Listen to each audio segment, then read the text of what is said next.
अब हम लोग देखते हैं 2.3 लोक प्रशासन व समाज। दरअसल जब हम सामाजिक परिवर्तन की बात करते हैं तो प्रगति की बात होती है, और यह परिवर्तन या प्रगति इस प्रकार की परिस्थिति बनाती है जो सामूहिक क्रिया को प्रोत्साहित करती है, इसको बढ़ावा देती है, प्रशासनिक संस्थाओं की क्रियाओं में वृद्धि करती है, सरकारी बाध्यताओं को प्रोत्साहन मिलता है। और राजनीतिक दृष्टि से यहाँ पर सामाजिक अनुबंध की बात कही गई है। 3 विचारकों का जिक्र किया गया है, हॉब्स, लॉक, रूसो जैसे महान दार्शनिकों की बात कही गई है, और जिस प्रकार उन्होंने प्राकृतिक अवस्था की बात की थी। प्राकृतिक अवस्था वह राज्य के पूर्व वाली राजनीतिक व्यवस्था कैसी थी, कैसे वहां सामाजिक व्यवस्था का जन्म हुआ और राजनीतिक ढांचा का निर्माण हुआ।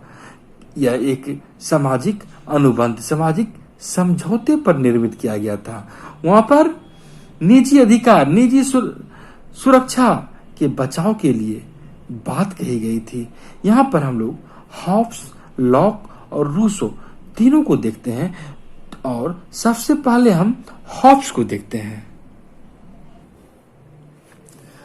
हॉब्स को देखें तो हॉब्स प्राकृतिक अवस्था की बात करते हैं, और वह प्राकृतिक अवस्था कब की बात है? जब राज्य की उत्पत्ति नहीं हुई थी। राज्य की उत्पत्ति से पूर्व की अवस्था को हॉब्स प्राकृतिक अवस्था कहते हैं, और कहते हैं जब राज्य नहीं रहेगा तो लोग प्राकृतिक अवस्था में जीते हैं। वहां मानव का जीवन अकेलापन से पीड़ित होता है, गिरना होता है, पशुत्व से पीड़ित होता है, और निरंतर संघर्ष की स्थिति होती है, मरने मारने का स्थिति होती है, भय की अवस्था होती है। और वहां पर ऐसी परिस्थिति बन जाती है कि बर्बर समाज की बात होती है, और सब लोगों को सबों से खतरा होने की बात होती है, निरंतर संघर्ष की बात होती है। वहीं जब ऐसा होता है तो फिर लोग इसके लिए, अपने जीवन के लिए, अपनी सुरक्षा के लिए कहीं न कहीं कोई उपाय अपनाता है। अपने जीवन के लिए जो उपाय व्यक्ति अपनाता है उसे हॉब्स ने प्राकृतिक अधिकार की बात कहा है, कि जब जीवन में कि जब ऐसी स्थिति होता है तो वह प्राकृतिक अधिकार की बात होती है, और वहां पर शक्ति ही सत्य होता है। और ऐसा कहा जाता है जब ऐसी स्थिति होती है तो मनुष्य प्राकृतिक कानून का सहारा लेता है। तो प्राकृतिक कानून वहां पर क्या होता है? जब राज्य ही नहीं रहेगा, जब तो आत्मरक्षा के लिए व्यक्ति अपनी बुद्धि के आधार पर, अपने तर्क के आधार पर कुछ न कुछ, कहीं न कहीं, किसी न किसी प्रकार का छोटे छोटे नियम को अपना लिए थे, और यही प्राकृतिक कानून होती है। और राज्य की प्रकृति उसके बाद स्थापित होती है। राज्य की प्रकृति के लिए क्या होती है फिर, कि जब सब लोगों को सबों से खतरा हो जाता है, सबों ने अपनी ताकत किसी तीसरे व्यक्ति को देने की बात करते हैं, और जो कि समझौते में शामिल नहीं होता है, और वह अलग व्यक्ति राजा बनता है, वही राज्य का निर्माण होता है। और कहते हैं कि वही निरंकुश शक्ति, उनके पास इतनी अधिक शक्ति हो जाती है कि वह निरंकुश प्रभुसत्ता लिए होती है, और वही फिर समाज में शांति का वातावरण स्थापित करता है, समाज में शांति व्यवस्था की स्थापना करती है। लेकिन यहाँ पर साथ ही हॉब्स का एक चीज और कहते हैं कि अगर व्यक्ति का जीवन रक्षा करने में वह ताकत कमजोर पड़ जाए तो लोग उसका विरोध कर सकते हैं। वह निरंकुश स्थिति होती है, लेकिन अगर वह व्यक्ति के जीवन की रक्षा न कर पाए तो लोगों को उसके विरोध करने का अधिकार है। और हम यदि लॉक को देखें तो लॉक ने प्राकृतिक अवस्था, जब राज्य के पूर्व की अवस्था को वे स्वर्ण युग बताते हैं, और लॉक कहते हैं कि अधिकारों की व्यक्ति को समानता होती है। वहां शक्ति नहीं थी, और इस अवस्था में व्यक्तियों को स्वतंत्रता प्राप्त होती है, कोई स्वेच्छाचारी नहीं होता है। वहीं आप लॉक के इन 3 प्राकृतिक अधिकारों को जानते होंगे, लाइफ, लिबर्टी, प्रॉपर्टी, वे जीवन, स्वतंत्रता, संपत्ति को प्राकृतिक अधिकार मानने की बात करते हैं। और प्राकृतिक अवस्था का यहाँ पर नियंत्रण किसके द्वारा होता है? तो कानून के द्वारा होता है। और यह कानून कैसा होता है? यह कानून विवेक पर आधारित होता है। और यहाँ पर प्रत्येक मनुष्य के साथ वैसा ही व्यवहार करता था जो वह स्वयं के लिए दूसरों से चाहता था। ऐसा लॉक कहते हैं। लॉक यह भी कहते हैं कि राज्य की स्थापना मनुष्य के लिए हुई है और राज्य की स्थापना मनुष्य जन सहमति पर आधारित होकर करते हैं। और इस राज्य का उद्देश्य है मानव का कल्याण करना। और लॉक का राज्य कानून के शासन का प्रतीक है। साथ ही यह भी समझ लें कि लॉक सीमित सरकार का समर्थन करते हैं। संक्षेप में समझें तो लॉक व्यक्ति के विवेक पर भरोसा करता है। लॉक मानते हैं कि व्यक्ति अपनी उन्नति के लिए सक्षम है और राज्य को इसीलिए न्यूनतम हस्तक्षेप करना चाहिए व्यक्ति के जीवन में। और राज्य व्यक्ति के समर्पण का दावा नहीं कर सकता है। एक तरह से लॉक ने राज्य को रेफरी स्टेट माना है और मानवीय संपत्ति को महत्व दिया है। वे एक तरह से उदारवाद के इतने अधिक समर्थक के रूप में नजर आते हैं कि व्यक्ति के वो सीमित संपत्ति संग्रह का एक तरह से मार्ग प्रशस्त करते नजर आते हैं। हॉब्स, लॉक के बाद यदि हम रूसो की बात करें तो रूसो कहते हैं कि मनुष्य तो प्रकृति की गोद में रहता था राज्य की स्थापना के पूर्व। वहां पर कोई परिवार की बात नहीं थी, कोई संपत्ति, अपना कोई भौतिक आवश्यकता जैसी कोई बात नहीं थी। व्यक्ति को जो चीज की आवश्यकता महसूस होती थी, व्यक्ति स्वतंत्र होकर, निष्पक्ष होकर, चिंता रहित होकर जीवन यापन करता था, वह तो सुखी था। रूसो ने ऐसी स्थिति को ही आदर्श बर्बर कहा है। वे कहते हैं प्राकृतिक अवस्था में जो राज्य से पूर्व की स्थिति में मनुष्य उन सभी अधिकारों का उपभोग करता था जो उसकी स्वतंत्रता के अधिकार से उत्पन्न होते थे। रूसो सामाजिक समझौता सिद्धांत के पक्षधर आप जानते होंगे। वे कहते हैं प्राकृतिक अवस्था में प्राकृतिक कानून चलता था, लेकिन लॉक की तरह वे विवेक की बात नहीं करते हैं, बल्कि वे कहते हैं कि वह भावना थी जो उसे सामाजिक बनाता था। वो सामाजिक भावना कहते हैं। लॉक ने यहाँ पर विवेक की बात कही है, लेकिन रूसो से नहीं मानता है। रूसो हॉब्स की वैधानिक संप्रभुता की बात करें या लॉक की राजनीतिक संप्रभुता, दोनों को ग्रहण करते हुए एक नए नियम को इजाद करते हैं। और रूसो ने समान इच्छा की बात करते हैं। समान इच्छा के माध्यम से समाज कल्याण करने की बात करते हैं। और रूसो कहते हैं कि व्यक्ति में दो तरह का इच्छा होता है, एक रियल विल और दूसरा एक्चुअल विल। दरअसल यहाँ पर वे कहते हैं रियल विल तात्विक इच्छा का योग होता है, समान इच्छा, और इसी समान इच्छा से राज्य समाज संचालित होता है। वे कहते हैं व्यक्ति में दो तरह की इच्छा होती है, एक स्वार्थ की, दूसरी परमार्थ की।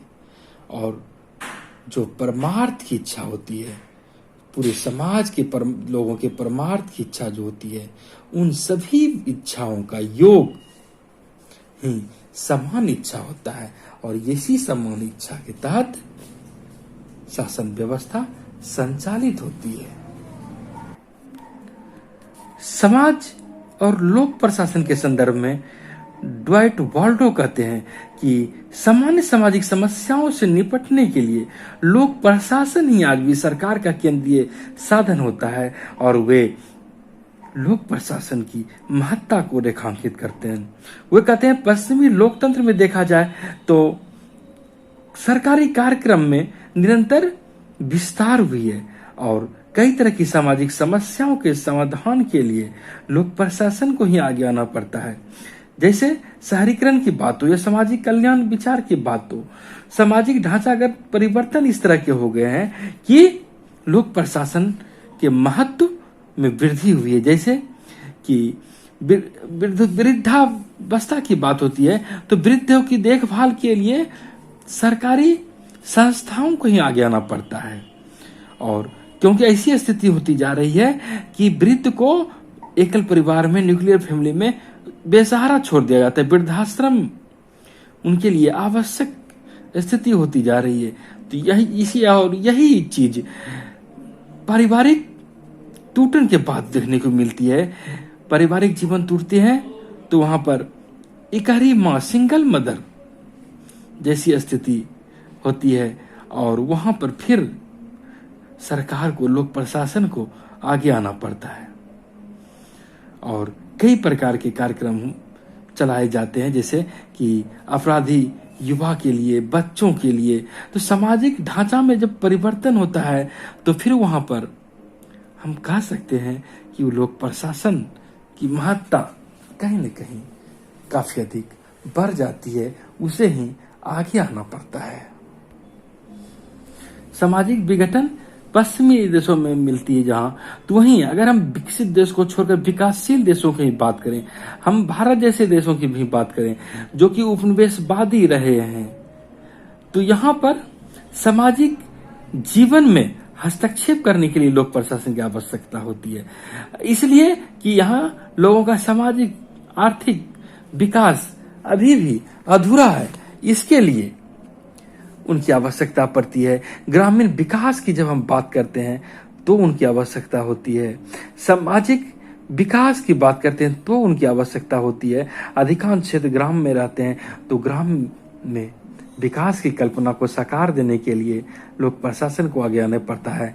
चाहे रोड की बात हो, नल की बात हो, जीवन की बात हो, कुछ भी बात हो, सामाजिक विकास हो, स्वास्थ्य की विकास हो, पोषण की बात हो, शिक्षा हो, तो वहां पर प्रशासन को आगे आना ही पड़ेगा। और या औद्योगिक विकास संबंधी कोई बात हो तो वहां पर सरकार की जिम्मेदारी बढ़ जाती है और कहीं न कहीं लोक प्रशासन की भूमिका यहाँ पर देखी जाती है। हम यह भी कर सकते हैं कि समाज जैसे जैसे प्रगति करता है तो यह तय है कि सामाजिक परिवर्तन की प्रक्रिया नई धारणा को अपनाता है, तो वहां नई नई चुनौतियों को भी जन्म देती है और लोक प्रशासन के अध्ययन के क्षेत्र को यहाँ पर अधिक विस्तृत रूप में आप देख सकते हैं। जैसे कि आज कल कारखाना, औद्योगिक नीति, सब चीजें बढ़ावा हो रहा है तो फिर पर्यावरण की भी आवश्यकता पड़ती है। पर्यावरण पारिस्थितिकी जैसी आज मुद्दा एक महत्वपूर्ण मुद्दा बन जाती है। राष्ट्रीय स्तर पर ही नहीं बल्कि अंतर्राष्ट्रीय स्तर तक पर यह मुद्दा बन जाता है। प्रदूषण की बात होती है तो इसके लिए बात प्रशासन की व्यवस्था होती है।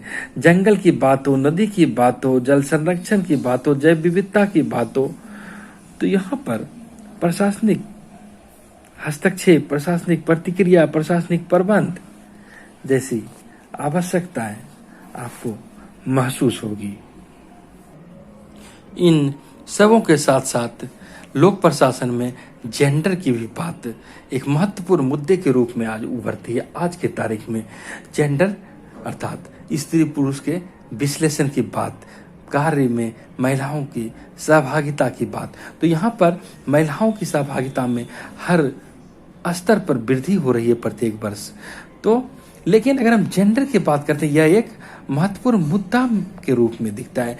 जेंडर जब हमारा समाज नारी समुदाय के साथ सिर्फ इसीलिए भेदभाव करता है कि वह स्त्रीलिंग है, तो यहाँ पर जेंडर की उत्पत्ति होती है और यह एक सामाजिक भेदभाव, प्राकृतिक नहीं बल्कि सामाजिक स्तर पर जब हम लिंग के कारण भेदभाव करते हैं तो यहाँ पर जेंडर की बात हम कर सकते हैं। जैसे महाभारत, एक उदाहरण हम कर सकते हैं कि महाभारत में युधिष्ठिर में अपनी पत्नी द्रौपदी को युधिष्ठिर द्वारा बाजी पर लगा दिया जाता है और वे हार जाते हैं, तो सिर्फ इसीलिए कि वे उसकी पत्नी है, वो नारी है।